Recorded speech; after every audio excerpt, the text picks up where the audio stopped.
परिणाम। जब समुद्र मंथन हुआ तब समुद्र में से एक वृक्ष निकला, पारिजात वृक्ष।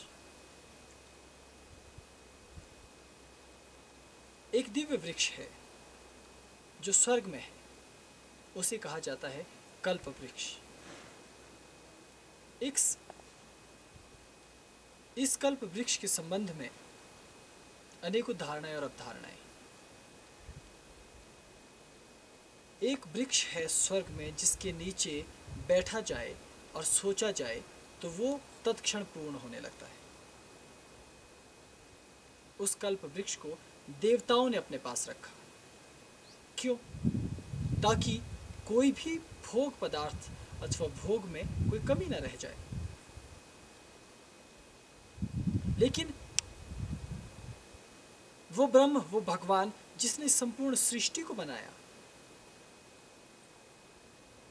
उसने ये सोचा कि वो भेदभाव नहीं कर सकता। इसलिए लोग केवल उस कल्प वृक्ष की पूजा करते हैं जो स्वर्ग में स्थित है, क्योंकि वो आपकी सभी इच्छाएं पूरी कर देगा। लेकिन याद रहे, परमात्मा ने 2 और कल्प वृक्ष भी दिए जिनके बारे में हर साधक को ज्ञान होना चाहिए। पहला कल्प वृक्ष तो हमारे शरीर में ही है, चेतना रूपी कल्प वृक्ष, जो अन्नमय कोश में मस्तिष्क है। मस्तिष्क की आकृति रीढ़ की हड्डी के साथ एक वृक्ष जैसी प्रतीत होती है। अर्थात मनुष्य जो सोचेगा और उसके लिए जो प्रयास करेगा, उससे उसे भोग और मोक्ष दोनों प्राप्त हो। ये देवताओं के कल्प वृक्ष से ऊपर की स्थिति है। हर आदमी सोचता है मैं तो बहुत ही साधारण सा व्यक्ति हूं, लेकिन ऐसा नहीं। इसीलिए शास्त्रों में कहा गया कि देवता भी मनुष्य देह के लिए तरसते हैं, मनुष्य देह प्राप्त करना चाहते हैं। क्योंकि एक और वो वृक्ष है जो केवल भोग देगा, लेकिन एक मनुष्य के भीतर ऐसा कल्प वृक्ष है जो भोग भी देगा और मोक्ष भी देगा। इसीलिए इस वृक्ष के 2 भाग हैं, वामवृत्ति वृक्ष और दक्षिणवृत्ति वृक्ष। अर्थात भोग की ओर सोचने वाली बुद्धि और मोक्ष की ओर सोचने वाली बुद्धि। और मनुष्य उन दोनों रास्तों पर अपनी मति के अनुसार आगे गति प्राप्त कर सकता है। हालांकि देवताओं का वृक्ष केवल बैठने मात्र से ही तत्क्षण उस पदार्थ को प्रदान करने में समर्थ है, लेकिन ये कल्प वृक्ष अन्नमय से जुड़ा है। आपको उसके लिए प्रयास करने होंगे और जो इंद्रियजन्य क्षमताएं हैं उनका प्रयोग करना होगा, तब आपको वो तत्व प्राप्त होते हैं। इन 2 कल्प वृक्षों के अतिरिक्त एक तीसरा कल्प वृक्ष है जो सूक्ष्म हिमालय में स्थित है। उस दिव्य प्रकाशित हो रहे कल्प वृक्ष को हम वृक्ष ही कहते हैं। हालांकि वो कोई स्थूल वृक्ष नहीं है जिसे कि एक बीज के द्वारा रोपित करके बड़ा सा वृक्ष बनाकर उत्पन्न किया गया।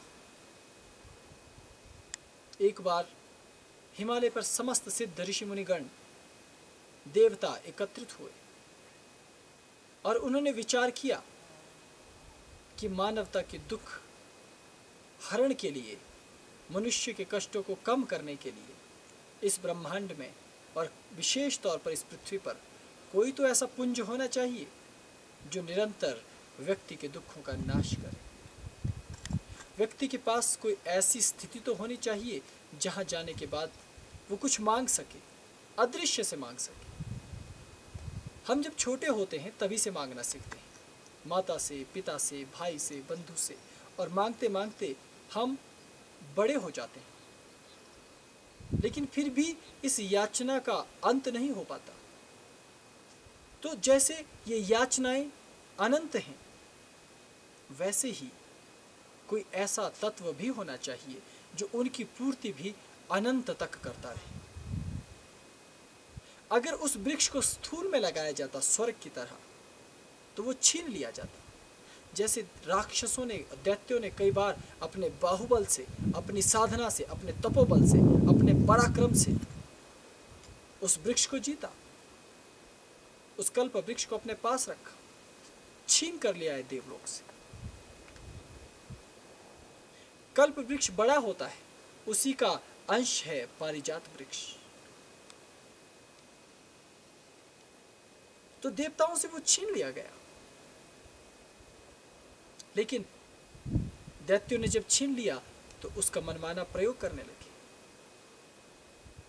तो समस्त सिद्धों ने सोचा, यदि हम कोई ऐसा वृक्ष बनाएं जो मनुष्य की सभी इच्छाओं की पूर्ति करने लग जाए, उनके कष्टों का हरण करने लग जाए, तो कोई दुष्ट उसे छीन कर न ले जाए। इसलिए उसे प्रत्यक्ष वृक्ष नहीं बनाया, उसे केवल नाम वृक्ष दिया गया, कल्प वृक्ष। और उसे किसी हिमगिरी पर, किसी बर्फ से ढके पहाड़ पर नहीं रखा गया, अपितु अदृश्य हिमालय में स्थापित किया गया, रोपित किया गया। ये वृक्ष कैसे बना? किसी बीज को डालने से इस वृक्ष की उत्पत्ति नहीं हुई, अपितु समस्त देवी देवताओं को एकत्रित होने के बाद ये कहा गया भगवान शिव के द्वारा कि व्यक्ति के पास जब पुण्य होते हैं, वो पुण्य उसे भोग देते हैं, मोक्ष भी देते हैं और स्वर्ग भी देते हैं। पुण्यों को जब तुम प्रयोग में नहीं लाते हो और पुण्यों की ऊर्जा को भी नष्ट कर देते हो, अर्थात उससे भी ऊपर उठ जाते हो, तभी तुम मोक्ष पद के अधिकारी बन सकते हो। लेकिन जब तक ये पुण्यों का अंबार और ढेर तुम्हारे पास रहेगा, तब तक मुक्ति संभव ही नहीं है। तो शुभ कर्म, साधना, इन सब को करने के बाद जो मोक्ष पद पर जाना चाहे, उसके लिए तो पुण्य भी रुकावट है। अगर मान लीजिए किसी साधक के हिस्से में पाप है ही नहीं, केवल पुण्य ही पुण्य है, तब भी तो वो रोड़ा ही हुए। तो ऐसी परिस्थिति में क्या हो? उन पुण्यों का सदुपयोग क्या हो? तो समस्त ऋषि मुनियों ने अपनी स्वेच्छा से अपने पुण्यों को, अपनी तेजस्विता को दान कर दिया। लेकिन दान करते समय उन्होंने कहा कि हम स्थिति, योग्यता और पात्रता के अनुरूप ही इन शक्तियों का इस्तेमाल अथवा प्रयोग करने की अनुमति देंगे। ये कहते हुए उन सभी ऋषि मुनियों ने और देवताओं ने अपनी अपनी शक्ति एकत्रित करके एक दिव्य वृक्ष उत्पन्न किया, जो बरगद के पेड़ जैसा लगता है। वो केवल शक्ति का पुंज है, जहाँ दिव्य विद्युत कौंध रही है, चमक रही है, वहाँ निरंतर शक्ति हिलोरे ले रही है। वो दिव्य कल्प वृक्ष संपूर्ण ब्रह्मांड से जुड़ गया, न केवल पृथ्वी से। पृथ्वी के अदृश्य हिमालय पर वो जाकर स्थित हो गया ताकि मानवता का वो कल्याण कर सके।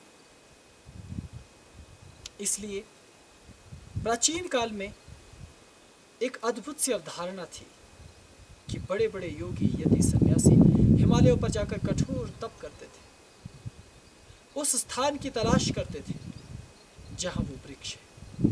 उस वृक्ष के नीचे आज भी अनेकों योगी, यति, सन्यासी, पुरुष, महापुरुष ध्यानस्थ रहते हैं और उसकी चेतना को अनुभव करते हैं। पुण्यों का जब परित्याग कर दिया जाता है तो वो एक ऐसा दिव्य स्वरूप धारण करता है, और वो पुंज जब पीड़ा हरने लग जाए, लोक कल्याण करने लग जाए, ब्रह्मांड की व्यवस्था अव्यवस्था को सुव्यवस्था में परिवर्तित करने लग जाए, तो उस वृक्ष की तेजस्विता और अधिक बढ़ने लगती है। आदिकाल से ऋषियों की उस कल्प वृक्ष ने अनेकों बार सृष्टि को प्रलय से बचाया, अनेकों बार मानवता को नष्ट होने से बचाया, अनेकों बार इस सुंदर ग्रह को जीवन शून्य होने से बचाया। लेकिन अब दो सिरे हैं। वो कल्प वृक्ष अध्यात्म का कल्प वृक्ष है, और इस तरफ देवताओं का कल्प वृक्ष है जो भोग का कल्प वृक्ष है। एक अध्यात्म का और एक भोग का, और इन दोनों को संयुक्त रूप में मनुष्य के भीतर स्थापित कर दिया गया, बुद्धि के रूप में, चेतना के रूप में, आत्मा के रूप में और विकास के रूप में। व्यक्ति एक ऐसे कल्प वृक्ष से लदा हुआ है जिसका वो दोहरा इस्तेमाल कर सकता है। इसलिए साधक को जब वो साधना पथ पर आगे बढ़ता है, गुरु कल्प वृक्ष की साधना करने को कहता है। कल्प वृक्ष के भी 3 क्रम हैं, एक भोग क्रम, एक योग क्रम और एक अन्य क्रम अर्थात दैहिक क्रम। जब तुम अपनी बुद्धि का प्रयोग करोगे, उसकी तरफ ध्यान लगाओगे, उसे चेतनावान बनाओगे, तो बुद्धि से इस पृथ्वी पर बहुत कुछ करने में समर्थ हो जाओगे। लेकिन जब तुम्हें अपने जीवन में कमियां लगने लगे कि तुम्हें कुछ चाहिए, भोग चाहिए, और वो भोग तुम्हें नहीं मिल रहा, तो स्वर्ग में स्थित कल्प वृक्ष की साधना करवाई जाती है भोग क्रम के अनुसार। इसलिए आगम और निगम ग्रंथों में कल्प वृक्ष पूजन का बड़ा विशेष महत्व है। उसके विशिष्ट साधना और विशिष्ट मंत्र है, विशिष्ट प्रकार का यंत्र है, जिसको साधक जान सकता है गुरुमुख से। समस्त प्रकार के भोग, चाहे वो छोटे छोटे हों चाहे बड़े बड़े, उसके लिए स्वर्ग के पारिजात वृक्ष अथवा कल्प वृक्ष की साधना की जाती है। भौतिक जीवन को संपन्न करने के लिए बुद्धि रूपी कल्प वृक्ष की सहायता ली जाती है, और मुक्ति के लिए भी हम इस कल्प वृक्ष का प्रयोग करते हुए हिमालय के अदृश्य में स्थापित उस दिव्य कल्प वृक्ष की उपासना और साधना करते हैं। हमारा कल्प वृक्ष बीच का बिंदु है। इस बिंदु से तुम दोनों ओर जा सकते हो। योग्य साधक को इसीलिए कुंडलिनी जागरण के पश्चात सहस्त्रहार भेदन की बात कही जाती है। सहस्त्रहार भेदन क्यों? अगर पूर्णता समाधि की स्थिति में है तो मूलाधार से जब ऊर्जा उठती है तो उसे ब्रह्मरंध्र में स्थापित हो जाना चाहिए, वहां तो पूर्णता मिल जानी चाहिए। तो ब्रह्मरंध्र भेदन, इस शब्द की आवश्यकता क्यों? इसकी आवश्यकता इसलिए है कि जब व्यक्ति कुंडलिनी का विकास करता है, वो जागृत होती है, तो वो ये समझने लगता है, ज्यों ज्यों से सिद्धियां मिलती है, ज्यों ज्यों वो साधना पथ पर दृढ़ होता चला जाता है कि बस अब तो मेरा जीवन पूर्ण हो ही गया। अब मैंने सृष्टि के रहस्य को जान लिया, सभी तत्वों को जान लिया, इसलिए मैं पूर्ण हो गया। इसीलिए वो अपने आप को गुरु के सदृश पाता है, शिव के सदृश पाता है, और शिव में और अपने भीतर भेद नहीं करता। उसे लगता है कि मैंने ही सृष्टि बनाई है, मैं ही सृष्टि का मूल तत्व हूँ, और मेरे कारण ही सृष्टि आगे बढ़ती है, और अंत में मुझ में ही ये सृष्टि समा जाती है। किंतु जब इस कल्प वृक्ष पर जाने के लिए हम अपने सहस्त्रहार कमल दल का भेदन कर देते हैं, तो पुण्यों के एक ऐसे अद्भुत वृक्ष से हमारा सामना होता है जो हिमालय का दिव्य अद्भुत कल्प वृक्ष है। उस कल्प वृक्ष तक तब तक नहीं पहुंचा जा सकता जब तक कि अपने इस कल्प वृक्ष की स्थिति उतनी उच्च और प्रगाढ़ न हो जाए। इसीलिए साधक ध्यान करने हिमालय जाता है। समुद्र तल से जितने तुम ऊंचे जाते हो, अर्थात हिमालय के निकट आते हो, उतना उस आनंद की प्रतीति होने लगती है, उसका सामीप्य अनुभव होने लगता है। इसलिए संपूर्ण पृथ्वी के अलग अलग महाद्वीपों से दिव्य चेतनाएं हिमालय की ओर आई, और वहां बैठकर पत्थरों के नीचे, वृक्षों के पास, बहती हवाओं में, तपती धूप में, कड़कड़ाती ठंड में भी उन्होंने ध्यान करना शुरू किया, ताकि वो उस दिव्य कल्प वृक्ष के अनुपम रहस्य को प्राप्त कर सके। कल्प वृक्ष एक ही है, किंतु 3 रूपों में प्रकट होता है, मानवीय रूप में, दैवीय रूप में और भोग के रूप में। इन तीनों तत्वों को एक ही वृक्ष में समाहित हुआ ऐसा साधक को जानना चाहिए, और फिर अपनी किसी भी प्रकार की भौतिक इच्छा की पूर्ति के लिए उसकी उपासना करनी चाहिए। और मोक्ष के मार्ग पर, निर्वाण के मार्ग पर चलने वाले व्यक्ति को भी उस अद्भुत वृक्ष की उपासना और साधना करनी चाहिए। ज्यों ही ऋषि मुनि और देवताओं ने अपने अपने पुण्यों का भाग हिमालय पर स्थित किया, तो वो बादलों के समान उमड़ता हुआ सा कल्प वृक्ष, प्रकाश पुंज और अनेकों रंगों से सुसज्जित कल्प वृक्ष चेतनवान हो उठा। वो कष्ट और पीड़ाओं को हरने लगा, साधकों को सिद्धियां और ज्ञान देने लगा। उसी क्षण उसने ये कल्पना की कि दिव्य साधक मेरे पास आए, मेरे निकट आए, तो मैं उनके सभी कष्टों को हर कर उन्हें परम मार्ग प्रदान करूंगा। पुण्य अपने मूल स्वरूप में न रहकर परिवर्तित हो गए। पुण्य केवल तुम्हें मोक्ष दे सकते हैं और भोग दे सकते हैं, लेकिन इस कल्प वृक्ष के नीचे की स्थिति का विवरण देना संभव नहीं। वहां ऐसी ऐसी अनुभूतियां हैं, ऐसे ऐसे तत्व हैं कि तुम यदि एक तत्व भी लेकर आओ तो सृष्टि तुम्हारी जय जयकार कर उठेगी। इस कल्प वृक्ष के दर्शन करने वाले प्राणी के भीतर मृत संजीवनी जैसी क्षमताएं आने लगती। केवल वही व्यक्ति जो इस वृक्ष के नीचे बैठ जाए, वो मृत हुए व्यक्ति को भी जिंदा करने की सामर्थ्य रखता है। केवल वही व्यक्ति पदार्थ परिवर्तन की क्षमता रखता है। केवल वही व्यक्ति पूरे पूरे अस्तित्व को परिवर्तित करने की क्षमता से ओतप्रोत हो जाता है। सूर्य वहां अपना प्रकाश नहीं दे पाता, वहां कल्प वृक्ष अपने प्रकाश से उस क्षेत्र को प्रकाशित करता है। ये तंत्र का सबसे गूढ़ रहस्य है। इसलिए यदि तुम कभी अपने सानिध्य में रहो या तंत्र की खोज करो, तो तुम्हें दिव्य साधकों अथवा चित्रकारों के द्वारा बनाया वो कल्प वृक्ष कहीं न कहीं जरूर दिख जाएगा। उसके बारे में शब्दों में बताना बड़ा अनुचित हो जाता है, क्योंकि उसकी व्यवस्थाएं, उसकी स्थिति हमारे देश काल और हमारी स्थिति से बिल्कुल भिन्न है। उसका अपना समय है, उसका अपना एक प्रवाह है, उसकी अपनी एक गणना है, उसका अपना एक सौंदर्य है, और उसे साधक तब अनुभव करता है जब वो वहां पहुंचे। लेकिन उस तक पहुंचने का मार्ग यही मस्तिष्क है। इस सूक्ष्म कल्प वृक्ष को उस महत कल्प वृक्ष से जोड़ना होगा। ज्यों-ज्यों उसका जुड़ाव होने लगता है, त्यों-त्यों तुम उसकी ओर गति करते हो। इसीलिए आगम निगम ग्रंथों में बृहद शब्दों में उसकी साधना पद्धति, मंत्र, दीक्षा और किस प्रकार से उस पद्धति को जानना है, इसके बारे में समझाया गया है।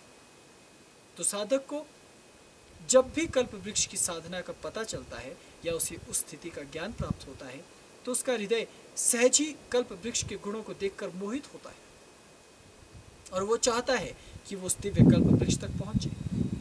ये सूक्ष्म तत्व है, स्थूल से बिल्कुल हटकर।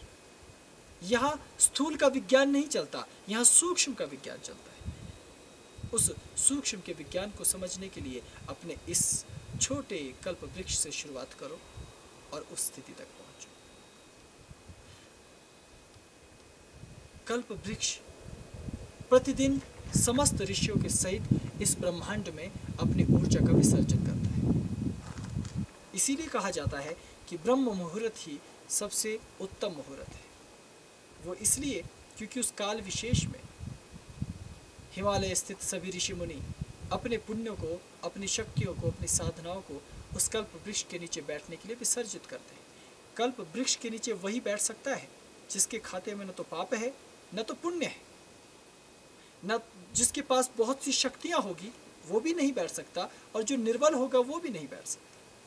तो ये तो बड़ी विचित्र परिस्थिति होगी। इसीलिए समस्त ऋषि मुनि ब्रह्म मुहूर्त में उस वृक्ष के भीतर उसकी छत्र छाया में बैठने के लिए अपने पुण्यों का विसर्जन करते हैं, अपनी शक्तियों को तिरोहित करते हैं, उन्हें ब्रह्मांड में प्रक्षेपित कर देते हैं। ब्रह्मांड तुमसे जो लेता है, शास्त्र गुणित करके तुम्हें ही लौटा देता है। ऋषि मुनि जब अपनी अपनी साधनाओं को, शक्तियों को विसर्जित कर देते हैं और बिल्कुल मूढ़ मनुष्य की तरह शांत बैठ जाते हैं, तो कुछ ही समय के पश्चात ये ब्रह्मांड उन शक्तियों को दुगना तिगुना करके, शास्त्र गुणित करके वापस लौटा देते हैं। इसलिए ब्रह्म मुहूर्त में साधकों को कहा कि तुम तुरंत उठकर साधना करना। यदि तुम ब्रह्म मुहूर्त में उठकर साधना करने में सफल होते हो तो तुम उस दिव्य कल्प वृक्ष से जुड़ जाते हो, उसके प्रवाह को अनुभव करने लगते हो। इसलिए गहरी नदी में स्नान करते हो, झीलों के किनारे स्नान करते हो। ब्रह्म मुहूर्त में पूर्व की ओर या उत्तर दिशा की ओर तर्पण किया जाता है, ताकि ये जो जल है, उस जल के द्वारा उस कल्प वृक्ष का पोषण हो सके और ये शीतल जल मेरे पापों को क्षमा कर सके, शांत कर सके। कल्प वृक्ष सभी देव पुंजों का एक पुंज है, सभी ऋषि पुंजों का एक पुंज है, सभी दिव्यताओं की एक दिव्यता है और सभी आगम निगमों का एक सार है। केवल एक साधना संपन्न हो जाने से, कल्प वृक्ष की साधना संपन्न हो जाने से अद्भुत ज्ञान साधक को स्वतः ही और सहज ही प्राप्त हो जाता है, इसमें संशय नहीं है। इसलिए जब साधक आगम निगम ग्रंथों का अध्ययन करता है तो वो कल्प वृक्ष की ऐसी स्तुति पढ़कर या सुनकर अचंभित रह जाता है और उसे लगता है कि ये तो संभव ही नहीं।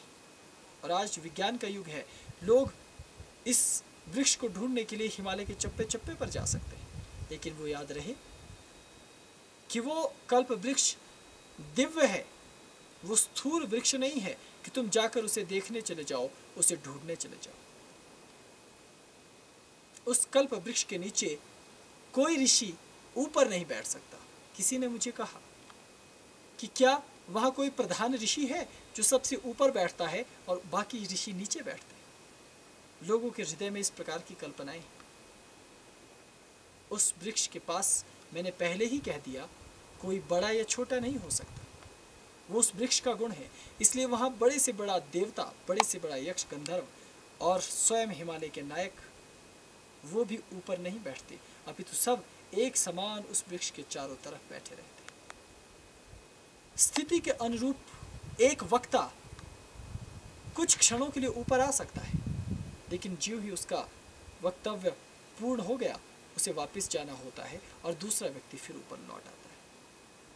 इसलिए ऐसे दिव्य वृक्ष की स्तुति करनी चाहिए। सुबह उठते ही सबसे पहले अपने ब्रह्मरंध्र में गुरु का और शिव का ध्यान करते हुए अपने मस्तिष्क में कल्प वृक्ष, पारिजात वृक्ष का ध्यान करना चाहिए और फिर उसके भीतर उस दिव्य चेतनवान कल्प वृक्ष का ध्यान करना चाहिए। ये कल्प वृक्ष वृद्धावस्था को रोकने वाला है, ये कल्प वृक्ष सौंदर्य को देने वाला है, ये कल्प वृक्ष बुद्धि, बल और सौंदर्य, चातुर्य, ललित कलाओं को देने वाला है, ये कल्प वृक्ष ज्ञान, भक्ति, सिद्धि और वैराग्य को देने वाला है। यही कल्प वृक्ष तुम्हें पूर्णता देने वाला है। इसलिए इसका ध्यान, इसका सुमिरन, इसकी स्तुति बड़ी अनिवार्य है। इस वृक्ष को चारों तरफ से एक आवरण से सुसज्जित रखा गया है। इस वृक्ष को सिद्ध वृक्ष भी कहा जाता है और इस वृक्ष के चारों तरफ के आवरण को केवल एक ही व्यक्ति भेद सकता है और वो है तुम्हारे गुरु, वो कोई भी हो। इसीलिए गुरु के नाम के आगे एक शब्द जोड़ा जाता है, समर्थ, अर्थात समर्थवान। उनके भीतर सामर्थ्य होती है और गुरु, जब तुम ध्यान के माध्यम से उस स्थिति तक पहुंचोगे तो शरीर से वहां नहीं आएंगे, वो अपने सूक्ष्म के द्वारा ही वहां आने पर तुम्हारे लिए वो मार्ग तैयार करते हैं ताकि तुम उस अदृश्य कवच को भेद कर उस वृक्ष तक भीतर पहुंच सको। 7 प्रमुख कुल, जिनमें सप्तऋषि के कुल हैं, उन कुलों को ये स्वतंत्रता है कि वो अपने शिष्यों को, अपने पीछे चलने वालों को उस द्वार से भीतर ले जा सके। इसलिए सिद्धों के पथ पर चलना, सिद्धों के मार्ग पर चलना और कल्प वृक्ष की साधना अवश्य करना। कल्प वृक्ष की भौतिक साधना भी होती है, जैसे योग मार्गी उसे भीतर के मार्ग से करते हैं, कर्मकांड के साधक उसे बाह्य साधना के द्वारा भी करते हैं। विशेष प्रकार का वर्णित वृक्ष, वर्ण वृक्ष तैयार किया जाता है, उसका दिव्य यंत्र तैयार किया जाता है और उसके मंत्र की विधिवत गुरु से दीक्षा प्राप्त कर उसके मंत्र के द्वारा उसकी साधना की जाती है। इस वृक्ष की साधना करने से भौतिक जगत के समस्त सुख और ऐश्वर्य प्राप्त होते हैं और साथ ही साधना की उच्चता और गरिमा भी प्राप्त होती है।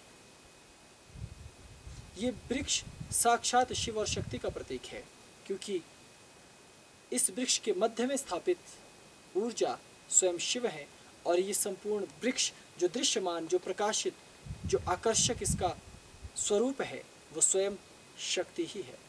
इसलिए शिव और शक्ति का ये अद्भुत विलास है और इसको स्वयं भगवान शिव ने अगम निगम में अपने मुख द्वारा गोपनीय रहस्य में प्रकट किया है।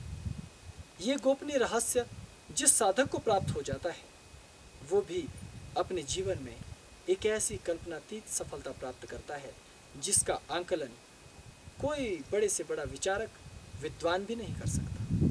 वो साक्षात शिव मार्गी, वो साक्षात शक्ति मार्गी अपने जीवन में पूर्णता को अवश्य प्राप्त करता है। अभी कल्प वृक्ष के इस दिव्य रहस्य में केवल इतना ही। ओम नमः शिवाय।